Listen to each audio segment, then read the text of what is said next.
Hello, back again, another speech.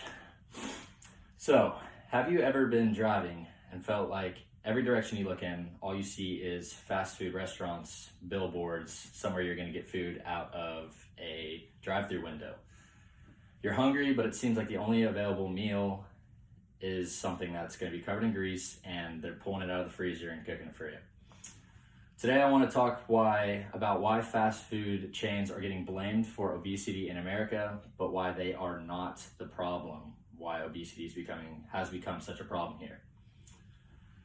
In order for us to combat this pandemic that we're facing, I will be discussing not COVID, the obesity pandemic. I'll be discussing the problem with obesity, also talking about the reason that fast food is one of the scapegoats, if not the scapegoat that people are blaming, and finally, I'll be talking about the solutions to this problem that we face in this country.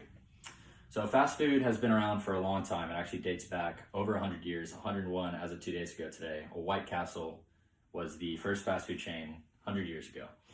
Fast forward to now, fast food has grown a ton, and it is now a $273 billion industry, which is huge, according to Rentalon in 2020. Along with fast food, obesity has also been growing at a rapid rate in America and is going up every year. So definitely another trend, not a good one. I don't know if either one are good ones, but so people believe that there's a correlation between the two because they both increased. But a study done at the Cornell Center Behavioral Economics by David Just, he says that for 95% of the country, there's no relationship between how much fast food they're eating and people's weight. So the two have almost no correlation, which is shocking for a lot of people to hear. The main culprit behind America's obesity problem is an increase in total calorie consumption and a decrease in physical activity. So combining these two, this is the main reason that obesity has become such a problem. It's easy to blame restaurants, and I'm going to talk about why fast food restaurants get the blame, even though they are not to blame.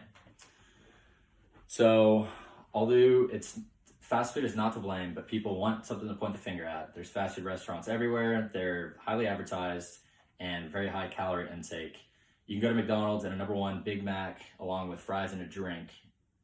Drinks vary, but can be over 1,000 calories, which is more than half of your daily calorie intake, according to the FDA. So that's a lot of calories, more than you should be eating in one meal, especially if you're eating 3 meals a day. What people don't know is that McDonald's does offer a healthier option, many healthier options. They have apple slices, they have grilled chicken sandwiches, they have grilled wraps. So the main problem is the total calorie intake, and these healthy alternatives, McDonald's is offering the alternative in order to knock down your total calorie consumption. These healthier alternatives are also not just available at McDonald's. According to Healthline, over 90% of the fast food chains today give you something that is considered healthy. So something that you have to choose from that is healthier. It's easy to blame these chains, but they are not the culprit. They have high calories, but we make the choice, and they also give us healthy alternatives. The first step that we need to take towards moving the blame away from fast food is focusing on overall calorie intake.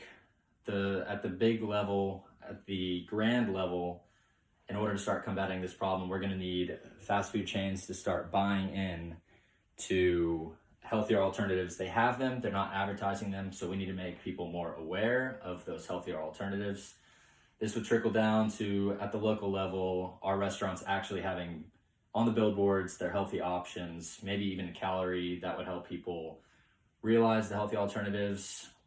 And then the core to the solution would be at the individual level, people realizing that total calorie intake is an important part of your life and you need to be aware of it in order to combat obesity in this country, since it is a growing pandemic. So it's fine in moderation. Fast food's there for us for convenience, and at times it's great, but cooking at home is a better option. But if you're going to eat at these fast food places, it is worth looking into checking out these healthier alternatives. So today we discussed the topic of fast food and obesity in this country. We found out that there is not a correlation, and if there is, and not a very strong one. Then we discussed big solution problems. We talked about why they are to blame, and then we talked about big picture solutions all the way down to the individual level, how we all need to become more aware of our total calorie intake. Fast food is not to blame for obesity in this country. We need to realize that, and hopefully this speech helped everyone realize that a little bit and armed you with the knowledge to help fight against the pandemic of obesity in this country and to help make it a happier, healthier place to live for all of us. Thank you.